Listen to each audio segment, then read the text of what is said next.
Hi friends, welcome to Satyavathi kitchen. ఇవాళ మనం చేసే రెసిపీ వచ్చి పానీపూరి కర్రీ. ఇవి ఇన్స్టెంట్గా దొరికే పానీపూరి లొట్టలు అనమాట. ఇప్పుడు మనకు కర్రీకి కావాల్సినవి బఠానీలు అనమాట.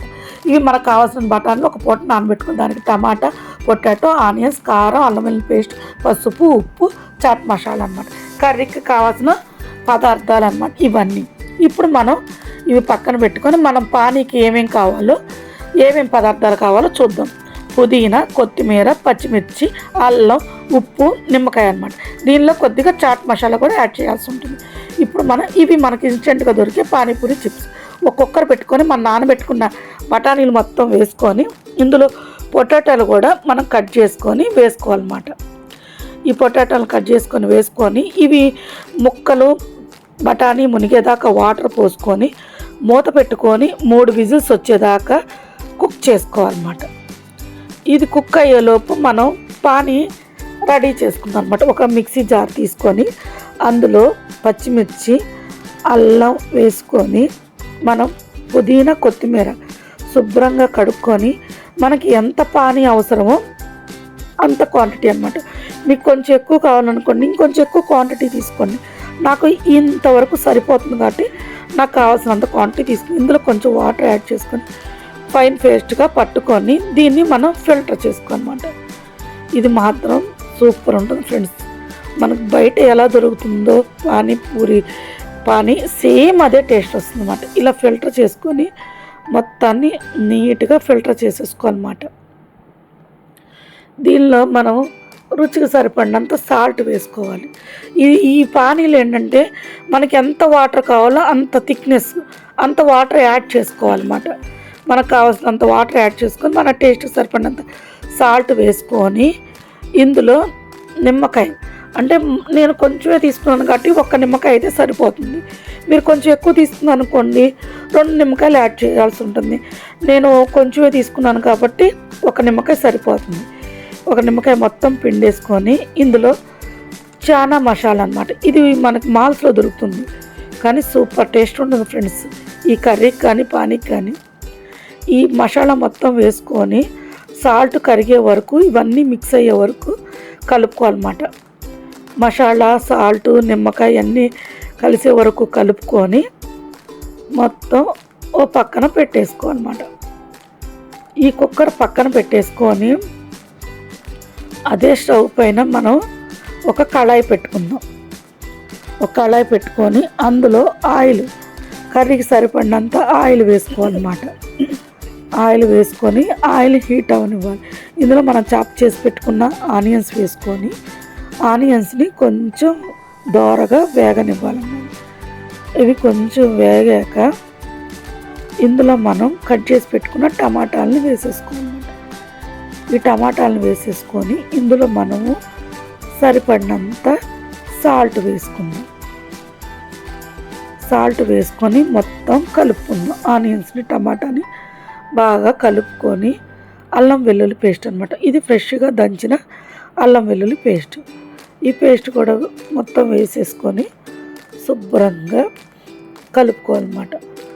మొత్తం ఈ మసాలా దీంట్లో సరిపడినంత పసుపు వేసుకొని మొత్తం టమాటాని, ఆనియన్స్, అల్లం వెల్లుల్లి పేస్ట్, పసుపు, ఉప్పు అన్నీ బాగా కలిసేదాకా కలుపుకొని మూత పెట్టుకొని సిమ్లో మగ్గనివ్వాలి.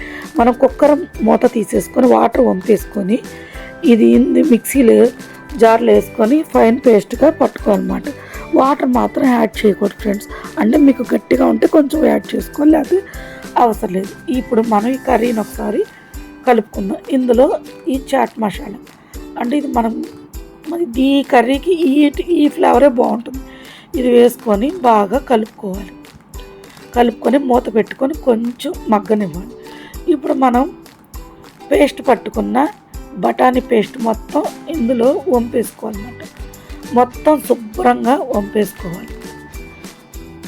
మనం ఈ మిక్సీ జార్ని ఏం చేస్తామంటే దీంట్లో మనం ఇంకా ఎక్స్ట్రా వాటర్గా ఏం చేస్తామంటే ఈ మిక్సీ జార్లోనే కొంచెం వాటర్ తొలిపి ఇందులో పోసుకోవాలన్నమాట.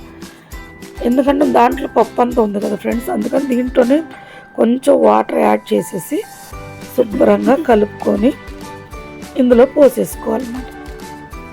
ఈ కర్రీకి ఈ వాటర్ సరిపోతాయి అన్నమాట.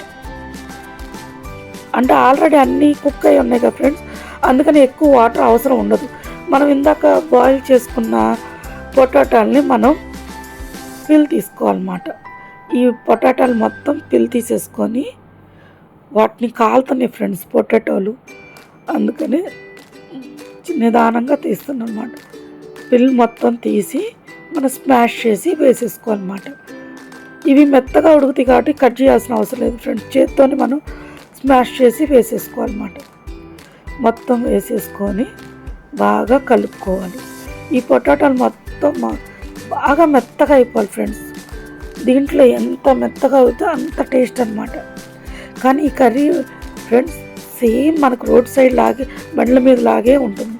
మనకు రుచికి సరిపడినంత సాల్ట్ ఇందాక కొంచెం యాడ్ చేసాం కదా ఫ్రెండ్స్, అది సరిపోదు, ఇంకొంచెం యాడ్ చేసుకో. కారం, దీనికి ఎక్కువ కారం పట్టదు, అందుకని మనకు టేస్ట్కి తగినంత కారం వేసుకొని బాగా కలుపుకోవాలి. కర్రీ మొత్తం బాగా ఈ కారం ఉప్పు మొత్తం ఈ బఠానీ కర్రీకి పట్టేటట్టు మొత్తం స్మాష్ చేసుకుంటూ కలుపుకోవాలి. ఇది ఎంత కలిపితే అంత బాగుంటుంది ఫ్రెండ్స్. మీకు ఎటువంటి టేస్ట్ మార్పు ఉండదు ఫ్రెండ్స్. బయట మనకి చాట్ ఎలా దొరుకుతుందో సేమ్ అదే టేస్ట్ అదే ఫ్లేవర్ అలాగే ఉంటుంది. ఇది మొత్తం కలుపుకొని టేస్ట్ చూసుకోవాలి ఫ్రెండ్స్. అన్నీ సరిపోయింది. చక్కగా ఇది మూత పెట్టేసుకొని పక్కన పెట్టుకుని కొంచెం సిమ్లో మగ్గనిచ్చాము, అది పక్కన పెట్టుకొని ఇప్పుడు మనం పానీపూరీని ఫ్రై చేసుకుందాం. కొంచెం సరిపడినంత ఆయిల్, మనకి ఈ చిప్స్ వేగటానికే కాబట్టి ఇంత ఆయిల్ సరిపోతుంది. కొంచెం ఆయిల్ హీట్ అవ్వగానే ఈ పానీపూరి చిప్స్ వేసుకొని ఫ్రై చేసుకోండి. ఇంతే ఫ్రెండ్స్, పానీపూరి కర్రీ సూపు చిప్స్ ఇలా వేపుకొని మనం రెడీ. నా వీడియో కనుక నచ్చినట్లయితే